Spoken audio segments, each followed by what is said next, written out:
रमेश के घर में घुसते ही मीनाक्षी का मन अंदर से दरक गया।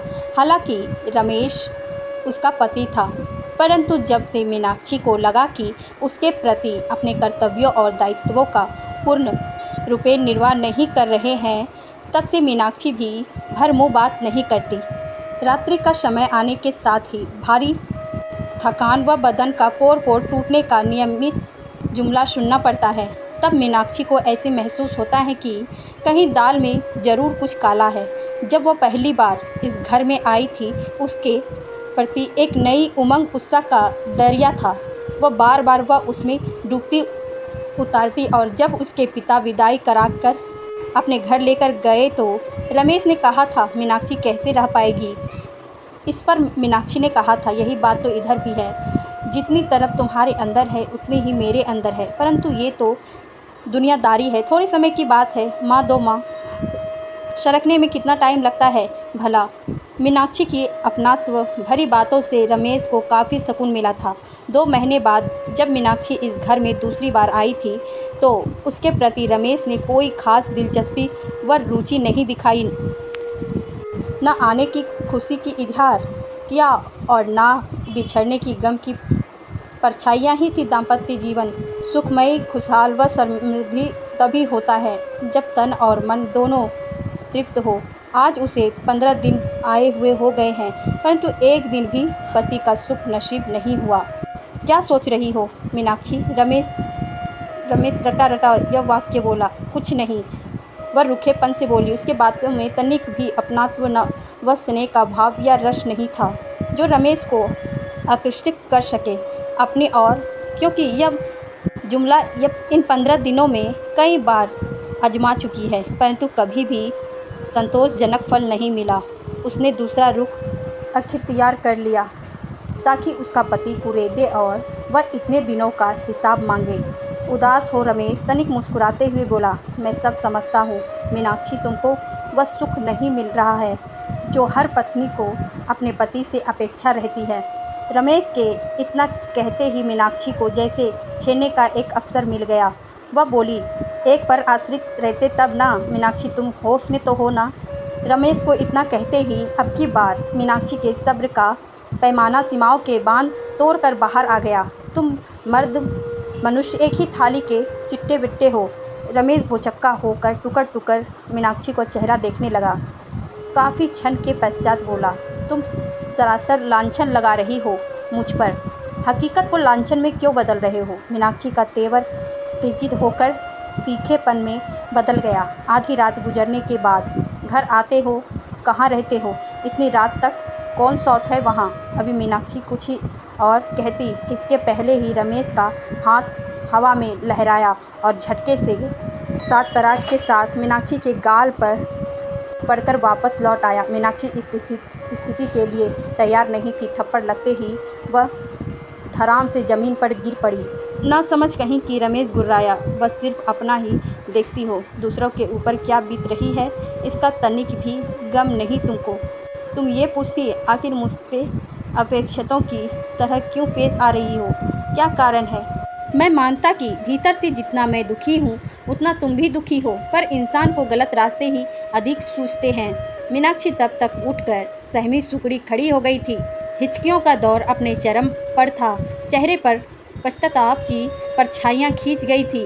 अभी उसने बोलने के लिए मुंह खोला ही था कि रमेश फिर शुरू हो गया। हृदय के अंतरन की गहराइयों में जो बात खलबली मच रही थी जुबान पर आ ही गई। उतना कहे रमेश वापस जाने के लिए मुड़ा ही था कि लालटेन की मृदुल रोशनी में फर्श पर खून का धब्बा दिख सहम गया। उसने नज़रें उठाकर मीनाक्षी को देखा।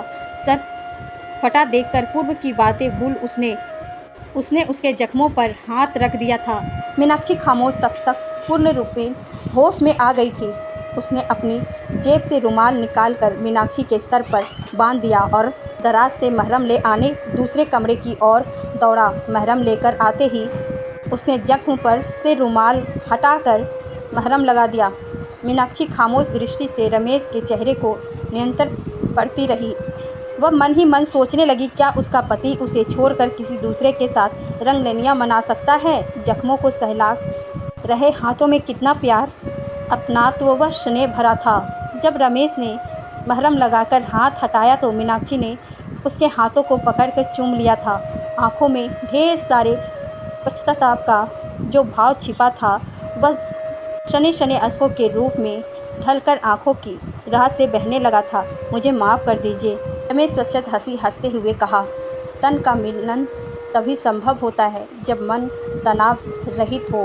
मैं एक ऐसी मुसीबत में फंस गया हूँ, खाने पीने तक की शुद्ध नहीं। मीनाक्षी ने राज बंधाया। मुसीबतों का सम्मान डटकर करना चाहिए। भागते फिरते रहने से यदि समाधान हो जाता तो हर कोई यही रास्ता आखिरकार करता। रमेश अपलक मीनाक्षी को देखता रहा। उसे देखकर अभी ऐसा ही नहीं लगा कि थोड़ी देर पहले इस कमरे का वातावरण कितना तनावग्रस्त था। रमेश बोला, भारी मुसीबत सामने आ पड़ी है। मेरे दफ्तर में मेरे हाथों से तकरीबन 50,000 रुपये का गबन हो गया है। फाइनेंस कंपनी में हूँ, ना पैसा का कारोबार हो तो होता ही रहता है, भूलवश किसी को अधिक पैसे दे दिए हो। तब मीनाक्षी ने बात आगे बढ़ाई। मेरे पास अब कोई फंस भी नहीं, सारे फंड बैंक में जमा, रुपये बहन की शादी में स्वाहा हो गया और वह यहाँ 50,000 की बात है, 50 में 10 रुपये भी नहीं। मैं तो बाबूजी से 50,000 ले लूँ, सहूलियत अनुसार बाद में लौटा देंगे। नहीं मीनाक्षी, रमेश ने चेताया। एक तो पहले से ही बाबूजी का मुझ पर कितना उधार चढ़ा हुआ है, जुबान कैसे खुलेगी तुम उनके पास? वह सब मुझ पर छोड़ दीजिए, मीनाक्षी ने कहा। हम दो बहनों के सिवा कौन है? उनका सारी संपत्ति तो हम दोनों बहनों का ही है ना। खैर, रमेश गंभीर हो गया। तुम्हारी छोटी बहन आरती के पति का क्या नाम है? हाँ, अतीश। वह तो बड़ा ही कामयाब स्वभाव का लगता है, मुझसे भी ढंग से बात नहीं करता। कैसे आरती झेलती है उसको? लगता है बाबूजी को नींबू की तरह निचोड़ लेगा। अभी एक सप्ताह पहले दुकान खोलने के बहाने बाबूजी कुछ पैसे उधार ले गया है, जबकि उसको दुकान बगैर कुछ खोलना नहीं है। झूठ से तो मुझे खासी नफरत है। मीनाक्षी तमतमा गई। अच्छा, कल जाती हूँ बाबूजी के पास। ठीक है, जैसे तुम्हारी मर्जी, रमेश बोला। अब मन कुछ हल्का हो गया है। रात को काफ़ी बीत चुकी है, चलो 2-4 कोर खा लेते हैं। मेरी तो तनिक भी खाने की इच्छा नहीं थी, परंतु तुम्हारी बातों से मुझे काफ़ी हिम्मत बंधी है और दिल को चैन व सुकून नसीब हुआ है। सच मीनाक्षी, ऐसी पत्नी किस्मत वाली को ही नसीब होता है। धत, इतना कहकर मीनाक्षी मुस्कुराती हुई दुगने उत्साह से रसोई में समा गई थी। खाना खाकर सोते वक्त तक रात्रि के 12 बज गए थे। आज रमेश भरपूर नींद सोया। मीनाक्षी भी आज 15 दिनों से तनावग्रस्त थी और उसका प्रतिफल ज्वालामुखी के रूप में उसके सीने में उबल रहा था। धुआं रहित आग अंदर ही अंदर सुलग रही थी। उसके पति आज शांत हो गई थी आज, और वह दोनों एक दूसरे के बाहों में समा चैन की नींद सो रहे थे। सुबह होते ही रमेश का बदन बुखार से गर्म तवे की तरह दरक रहा था। दर्द से बदन का पोर पोर फूट रहा था। मीनाक्षी रसोई के कार्यों से निर्वित होकर रमेश के पास आ गई थी। माथे पर हाथ रखा। बुखार था। वह समय ना गवाते हुए चौमाने पर डाला के चब्बे की ओर मुड़ गई। इधर रमेश बिस्तर से उठकर दराज से बुखार की दवा निकाली और पानी के साथ गटक कर वापस बिस्तर पर आ गया। घंटे भर के उपरांत रमेश का बुखार उड़ान छू हो गया था। उसने कमरे से निकालकर पड़ोस के घर से अपने दोस्तों को फ़ोन करके बुला लिया था।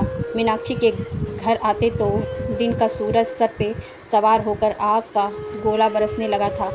मीनाक्षी अकेले ही, क्योंकि मीनाक्षी जब डॉक्टर लाल के पास पहुंची थी उस समय उसके पास रोगियों की लंबी कतार थी। डॉक्टर लाल ने मीनाक्षी के घर का पता निकालकर काम से निपटाने ही आने की इत्तला देकर उसको वापस भेज दिया। मीनाक्षी को जीवन की सीढ़ी प्रज्वलित। रमेश अपने दोस्त सुरेश और कामेश से कुछ रहा था। यार, कुछ पाने के लिए कुछ खोना पड़ता है। एक पखवाड़ा किस तरह काटा वह मैं ही जानता हूँ।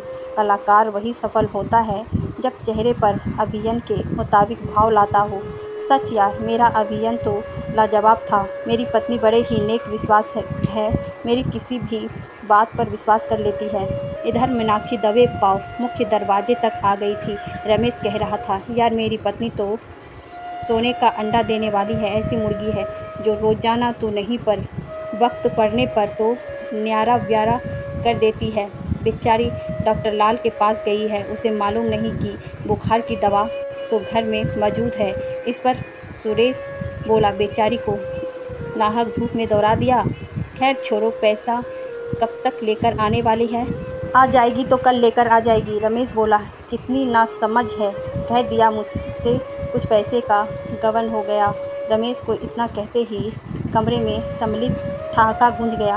मीनाक्षी कुछ जवाब तलब किए बिना वापस मुड़ गई थी, क्योंकि उस समय वह कोई ठोस निर्णय लेने की स्थिति में नहीं थी, क्योंकि उसके विश्वास पर कोई और नहीं स्वयं उसके पति के घात किया है। काश वह रमेश को अच्छी तरह अपनी कसौटी के मापदंड है, काश वह रमेश को अच्छी तरह से समझ लेती, गहराई से परखी होती तो ये नौबत नहीं आती। वह पहले ही वापस लौट जाती। जिंदगी के डगर पर गलत जगह कदम पड़ गया था। जिस पेड़ की अपनी छाँव नहीं, वह दूसरों को क्या छाँव प्रदान करेगा। फिर भी लौटते वक्त उसने इतना जरूर तो निर्णय को ले लिया था कि जो विश्वासघात उसके साथ हुआ है, अब वह अपने पिता के साथ नहीं कर सकती। मीनाक्षी को गए काफ़ी वक्त हो गया था, इसीलिए रमेश व उसके साथी कमरे से जैसे ही बाहर निकले, सामने के लेटर बॉक्स पर मीनाक्षी के हाथों लिखा ताज़ा मरी प्रचार देख रमेश के साथ पाँव फूल गए। रमेश जिस कुल्हाड़ी से वार किया था, उस वार से वह खुद घायल हो गया। जिस विश्वास पर आघात हुआ हो, अब जिंदगी को बाकी रात काटना मुश्किल लग रहा था। मीनाक्षी को उसका लौटना असंभव नहीं, नामुमकिन भी थी।